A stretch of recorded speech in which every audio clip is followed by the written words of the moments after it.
All right.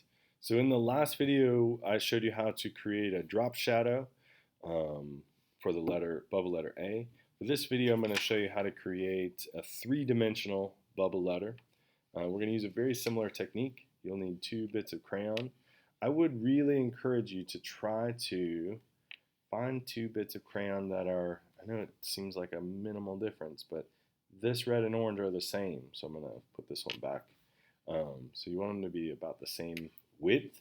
Just a friendly reminder, when you're making your marks on your paper, don't use the end of the crayon. You don't want a skinny line. You want a nice wide line, so you want to use the side of that bit of crayon. And you're going to begin with the lighter color. So I'm going to do a bubble letter B. I want to make it nice and kind of big on the paper. And now here I'm going to switch to the red. And remember, I want to move up and to the right. And then the challenging part is I want to try to make the exact same letter that I just made. I don't want to, and I can see already that I haven't really done that. And so here's how I know.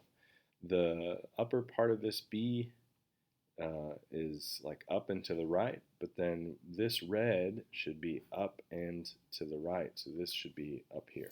So I'm gonna do it again, just to show you how to be most successful with this. So I'm gonna draw bubble letter B. I will up and to the right, bubble letter B.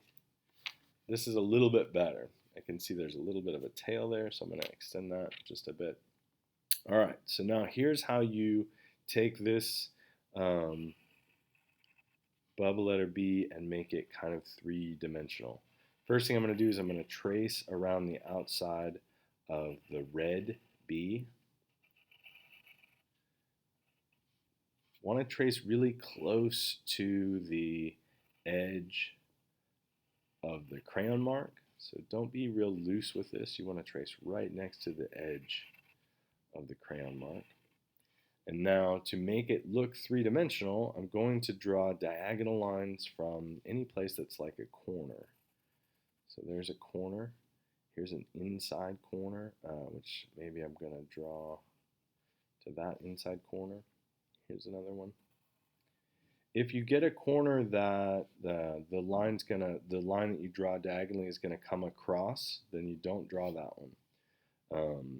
Here's a little bit tricky. So there's no corners here, but I want to create this kind of three-dimensional effect. So I want to draw the inside of that orange bit there. And I'm going to do the same thing here. I'm going to draw the inside of this orange bit. This is also kind of a little tricky. It's hard to see, but here's a corner. And so I'm basically just going to trace this curve. I'm going to trace the outside edge of this orange, the outside edge of this orange. So we have everything that we need to make this letter 3D. It might look like, I don't know that we do, but let me just show you here. So I'm going to begin drawing some shade lines. So these are just lines that kind of come as an angle.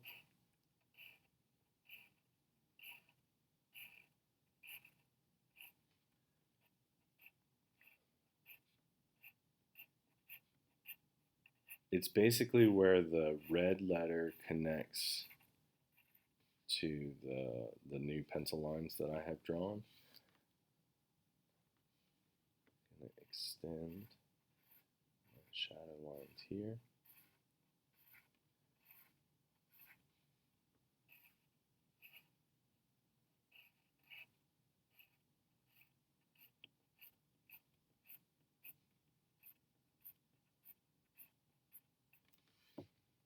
And so you can kind of see I've taken this bubble letter B and I've made it kind of stand out three-dimensionally. Again, this is kind of challenging if you're not using this technique, but I'll show you here. I'm going to draw a B. Now, oftentimes what I will do is I'll draw the diagonal lines to begin with. Let me go ahead and draw the inside because that can be tricky to draw too. So I'm going to draw a diagonal line here. I want to match, same diagonal direction, same length. And now here's tricky. I want to extend from the edge, that same diagonal line. I'm going to connect those. I want to try to match this curve. And that's pretty much it. You could draw, so if I want to draw the inside of this curve, because of how wide, so because of this distance, this curve would actually come all the way down to here. And then because this one's so small, you can't see this, what essentially is the hole as it kind of goes through there. But this is what I'd like for you to do now. So ideally, you're going to end up with a bubble letter that has a drop shadow, and then a bubble letter that looks three-dimensional. And then after you've done that, I want you to try to draw your tag either with a drop shadow or three-dimensionally. Thanks for watching.